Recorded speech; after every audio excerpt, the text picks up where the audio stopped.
Hello guys, ఇప్పుడు మనము 4.5 risks and controls related to ఈ కామర్స్లో 4.5.2లో కంట్రోల్స్ ఇన్ అండ్ ఈ బిజినెస్ ఎన్విరాన్మెంట్ గురించి మాట్లాడదాం. ఇది చూసే ముందు 4.5.1లో రిస్క్ గురించి మాట్లాడాం. రిస్క్స్ అంటే మనం ఎక్స్పెక్టెడ్ బిహేవియర్ కన్నా వేరేలా జరగడమని తెలుసుకున్నాం. ఇప్పుడు రిస్క్ ఉందని చెప్పి మనం ఆ సిస్టమ్ని లేకపోతే ఆ ప్రాసెస్ని ఆపలేం కాబట్టి ఎలా దాన్ని కంట్రోల్ చేస్తూ మనం ముందుకు వెళ్ళొచ్చు అనే దాని గురించి ఆలోచిద్దాం. ఈ డయాగ్రామ్ చూస్తే మీకు రఫ్గా ఒక ఈ బిజినెస్ ఎన్విరాన్మెంట్ ఎలా రన్ అవుద్దో క్లియర్గా అర్థమవుతుంది. ఇది ఒకసారి డీటెయిల్గా చూద్దాము. బేసిక్ లెవెల్ నుంచి ఒక యూజర్ లేకపోతే ఒక కస్టమరు తను అమెజాన్ నుంచి ఒక ప్రోడక్ట్ కొందాం అనుకున్నాడు అనుకోండి. అప్పుడు ఫస్ట్ ఒక అమెజాన్ వెబ్సైట్లోకి వెళ్ళి తనకు కావాల్సిన ప్రోడక్ట్ చూస్ చేసుకుంటాడు. తర్వాత పేమెంట్ ప్రాసెస్ చేసిన తర్వాత అమెజాన్ సెల్లర్కి ఒక మెసేజ్ నోటిఫికేషన్ పంపిస్తుంది. ఇలా ఒక యూజర్ తన ఒక ప్రోడక్ట్ పర్చేస్ చేశాడు, మీరు పంపించండి అని.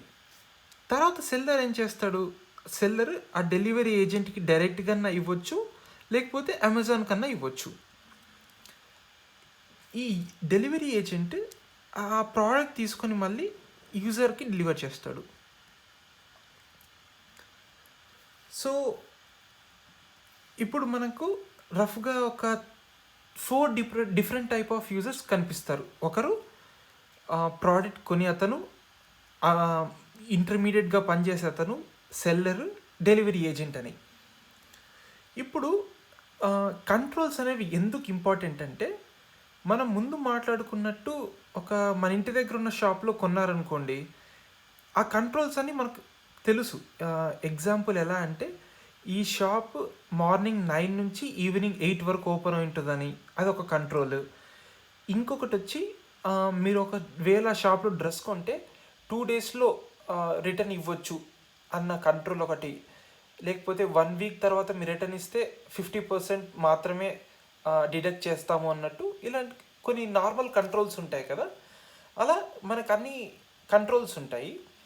కానీ ఈ కామర్స్లో ఈ కంట్రోల్ రిస్క్ లేకుండా ఎలా ఆపరేట్ చేయొచ్చు, వాటిని ఏ యూజర్స్ లేకపోతే ఈ కంట్రోల్స్ ఎవరు ఆపరేట్ చేయాల్సి ఉంటుంది అన్న దాని గురించి ఒకసారి ఆలోచిద్దాం.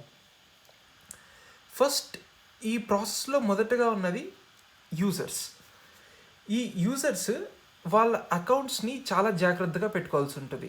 ఎందుకంటే ఇప్పుడు మీ అకౌంట్ని మీ ఫ్రెండ్ కానీ లేకపోతే ఎవరన్నా తెలిసిన వాళ్ళు లేకపోతే హ్యాకర్ కానీ యాక్సెస్ చేశారనుకోండి, మీ అకౌంట్ వాడుతూ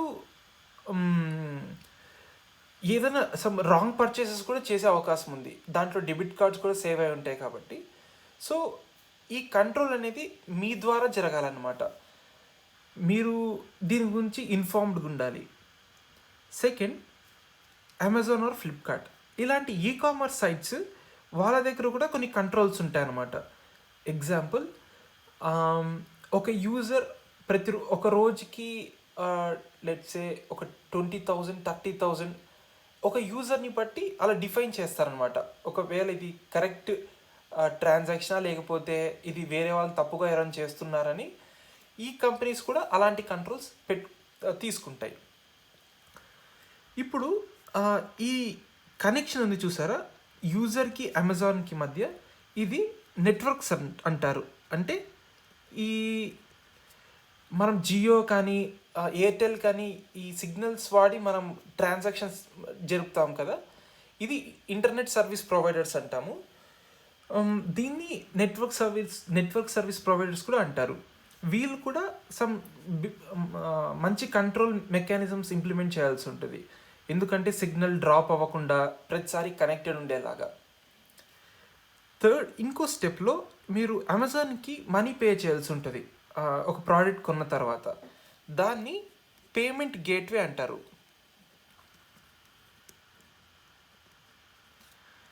పేమెంట్ గేట్వే ఏంటంటే, ఫర్ ఎగ్జాంపుల్ మీరు ఒక్కొక్కసారి భీమ్ అకౌంట్ నుంచి పే చేస్తుండొచ్చు, లేకపోతే రూపే, లేకపోతే జీపే, ఇలాంటి మల్టిపుల్ బ్యాంకింగ్ సిస్టమ్స్ నుంచి మీరు మనీ పే చేయొచ్చు. కాబట్టి ఆ బ్యాంకింగ్ సిస్టమ్స్ కూడా ఇది మీ అకౌంట్ ద్వారానే జరుగుతుంది ఈ ట్రాన్సాక్షన్ అనేది ఒక కంట్రోల్ చాలా స్ట్రాంగ్గా పెట్టాలన్నమాట. తర్వాత సెల్లర్స్. ఈ సెల్లర్స్ గురించి ఒక రియల్ ఎగ్జాంపుల్ చెప్తాను. మా కంపెనీలో కొన్ని ఫ్రాడులెంట్ సెల్లర్స్ ఉన్నారనమాట. ఫర్ ఎగ్జాంపుల్ మాఫియా నుంచి, లేకపోతే సొసైటీ వాళ్ళని బ్యాన్ చేసి ఉంటుంది చూసారా, వాళ్ళు కూడా కొంచెం మానిటరీ బెనిఫిట్స్ కోసం లేకపోతే మనీ కోసము మా కొన్ని ఈకామర్స్ కంపెనీస్లో లిస్ట్ చేస్తారనమాట. అంటే మీకు ఇంకా రియల్గా ఎగ్జాంపుల్ చెప్పాలంటే వీరప్పన్ మీకు తెలిసే ఉంటారు కదా, ఈ స్మగ్లింగ్ చేసేవాళ్ళు ఫారెస్ట్లో. అలా నేను పనిచేస్తున్న కంపెనీలో ఈ ఏనుగు దంతాలు అలాంటి కొన్ని గవర్నమెంట్ బ్యాన్ చేసిన వాళ్ళను కూడా సెల్లర్స్ ఉన్నారనమాట. వాళ్ళు ప్రోడక్ట్స్ అమ్మకుండడానికి కంపెనీస్ మళ్ళీ కొన్ని జాగ్రత్తలు తీసుకోవాల్సి ఉంటుంది. అది కూడా ఒక కంట్రోల్ కింద వస్తుంది. డెలివరీ ఏజెంట్, ఇది ఇతను అత్యంత ఇంపార్టెంట్ వ్యక్తి అనమాట ఈ కంప్లీట్ ప్రాసెస్లో. మీరు రీసెంట్గా ఒక ఎగ్జాంపుల్ చూసింటారు. ఒక డెలివరీ బాయ్ తను తీసుకున్న ప్యాకెట్లో ఫ్రాడ్గా చేసేసి రీప్లేస్ చేసి పంపించే ఒక వీడియో వైరల్ అయింది ఈ మధ్య.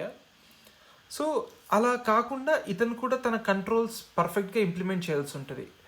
ఎలా అంటే ఆన్ టైం డెలివరీ ఇవ్వడము, క్వాలిటీ ప్రోడక్ట్ డెలివర్ చేయడం లాంటివి అనమాట.